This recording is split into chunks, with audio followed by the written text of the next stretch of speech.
Hey, this is Dr. Berry. So you've decided to give the ketogenic way of eating a try. I'm glad. I hope that you will share this video and invite a friend to do this with you. Any kind of weight loss journey, improvement in your health, it's so much easier and so much more fun if you do it with a friend. So feel free to share this video with someone and say, hey, let's keto together. Now, this video is going to be about the 7 very first steps to converting from the standard American diet or the standard Western diet over to the healthy, ancestrally appropriate ketogenic diet. And so I'm going to keep this video very, very simple and very basic. I have many other videos about the ketogenic way of eating on this channel. I have a whole playlist called Keto 101. And so if you're brand new to this and you want to learn how to keto properly, Keto 101 is the resource you want to check out. So let's go through the 7 steps of starting the keto diet. Step number 1 is to remove all sugars of all kinds from your diet. There are so many people who know that sugar in the sugar bowl and sugar that they add to their coffee, that's bad for you. We all know that. The sugar in donuts, the sugar in pastries, all that stuff's bad for you. You know that. But a lot of people think that the sugar in organic agave nectar is good for them, but it's not. It's just sugar. A lot of people think that locally sourced, organically produced honey is very good for you. I don't believe it is at all. I think it's nothing but sucrose and fructose, which are sugars. And so all of that stuff needs to be taken out of your diet, whether the food manufacturer added the sugar or the restaurant added the sugar or you added the sugar. It's still sugar. It all needs to go. That's step 1. And that's honestly the most important step. Many people, just by going and doing step 1, they'll start to feel better immediately. That's how powerful step 1 is. Step 2 is almost as powerful, and that is to remove all grains from your diet. And so the most common grains would be wheat, rice, oats, corn. All those need to go. None of those contain any nutrition that you can't get better from another source. All of them are very inflammatory to your gut. Some people have immediate, obvious inflammation if they eat grains. Other people, the inflammation is much more subtle. It may not show up in the gut. It may show up as inflammation in a joint or inflammation in the skin. But on a truly healthy ketogenic diet, you have to remove all grains from your diet. Now, that obviously includes the grains in processed foods that you would get in a cardboard box or a plastic bag, but it also includes organic stone ground grains as well. Grains, in order for them to be healthy for human beings to eat it all, have to go through a multi-step process of soaking and sprouting before they're even remotely healthy for human beings. I would say let's just dispense with all that trouble and not eat grains. It's very easy to do. There's still thousands of foods you can enjoy on a ketogenic diet. So step 2, get rid of all the grains. Step 3 is to remove all factory seed oils or vegetable seed oils from your diet. Now, the manufacturers love to call these vegetable oils, even though there are no vegetables in these oils.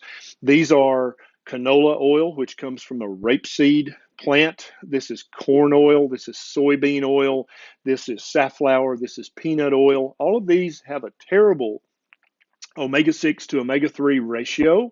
They're all inflammatory in nature. They're going to inflame your gut or other parts of your body. Also, all margarine needs to go in the garbage. Don't even give that to your neighbor.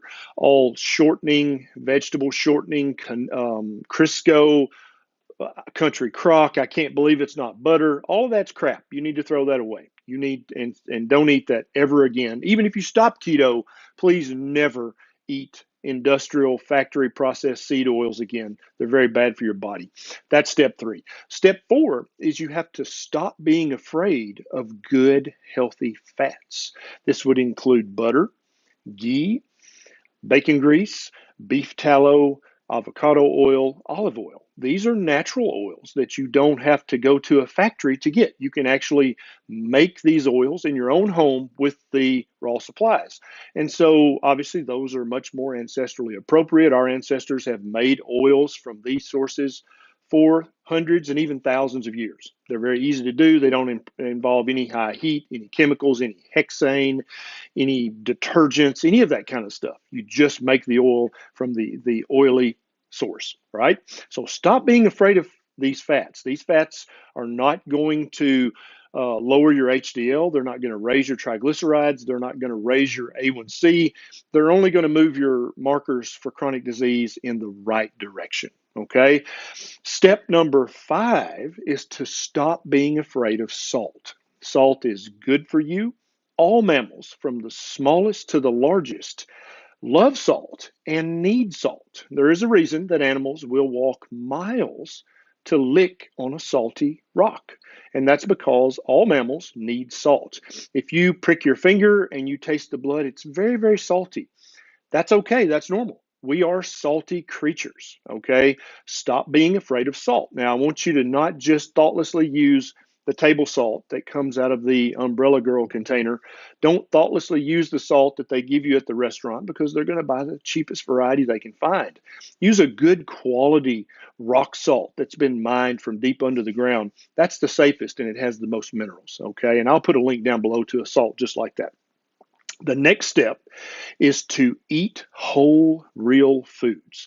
The ketogenic way of eating is becoming very popular, and therefore people are starting to make keto products, keto bars, keto shakes, keto powders, keto ready-made meals.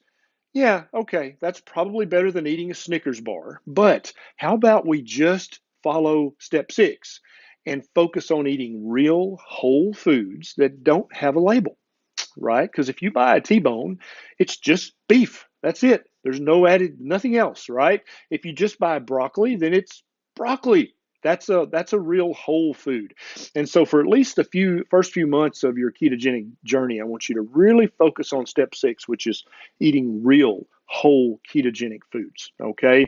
And then step 7 is that you have to mind your electrolytes. You have to make sure you're getting plenty of sodium, plenty of chloride, plenty of magnesium, and plenty of potassium. These are very important. They're vital for your good health. They're vital to keep you from having keto flu. They're vital for helping you feel your best. Now, 50,000 years ago, we got all the minerals we need from drinking water out of streams and rivers and lakes. And all those water sources are rich in minerals, but I wouldn't recommend drinking those these days.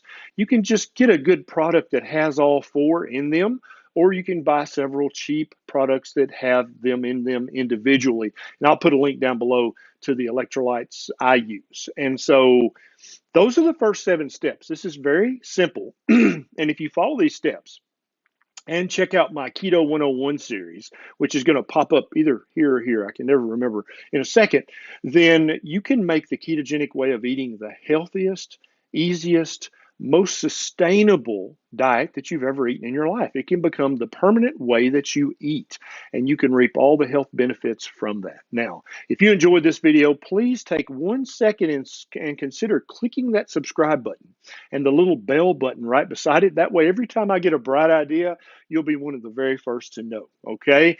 And if you have found that my videos have helped you in some small way, and you'd like to join our keto family and help me have more time to make videos just like this one, click on my Patreon link. It's right down there in the show notes. You can sign up very quickly and throw a buck or two my way to help me have more time to make videos just like this one.